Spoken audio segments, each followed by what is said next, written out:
বিশিষ্ট শিশু সাহিত্যিক ও কবি ভবানীপ্রসাদ মজুমদারের লেখা একটি ছোটদের মজাদার ছড়া আজ আমি পাঠ করে শোনাব।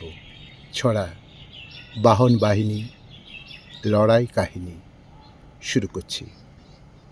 গভীর রাতে কলকাতাতে দুর্গা দেবীর সিংহ বললে আমি সবার সেরা, এই দুনিয়ার কিংহ। পুচকে ইঁদুর প্যাঁচা ময়ূর ভাবিস দিচ্ছি ব্লাপ, পাড়ায় পাড়ায় আমার নামে হচ্ছে লায়ন্স ক্লাব। দারুণ রেগেই বললে ইঁদুর কিচ কিচ কিচ কিচ, তোর চেয়ে বয়স বেশি আমার, বুঝলি বেটা নীচ।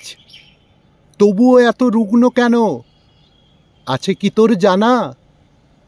আন্ত্রিকেতে ভুগছি আমি 2.5 বছর টানা। দম হাসপাস কয় রেগে হাঁস, সরস্বতীর হংস, মূর্খ গবেট কর মাথা হেঁট, তুই কি কলির কংস?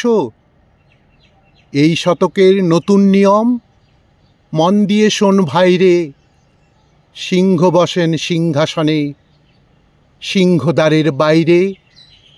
শুনেই ময়ূর নাচতে থাকে ফুলিয়ে পেখম গুচ্ছ, লক্ষ্মী পেঁচা গান ধরে তান সুরলয় নয় তুচ্ছ।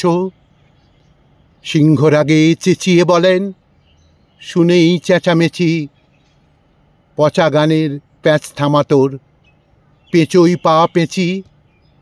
কলকাতাতে দুর্গা যত তাদের বাহন বাহিনী, গড়ের মাঠে লাগলো লড়াই, সে এক দারুণ কাহিনী। দৌড়ে এসেই পাষণ্ড সেই শিবের বাহন ষণ্ড, বললে হেসেই সব কিছু আজ করব লণ্ডভণ্ড। প্রাণের ভয়ে ছুটতে গিয়েও পারছি না ভাই ছুটতে, মা রেগে কন ঘুম থেকে রোজ হয় কেন দেরি উঠতে। ঘুমের ঘোরেই বোকার মতন করছিলি কি চিৎকার, ভাবছি আমি গড়ের মাঠে কার হলো হার জিতকার। ভাবছি আমি গড়ের মাঠে কার হলো হার জিতকার।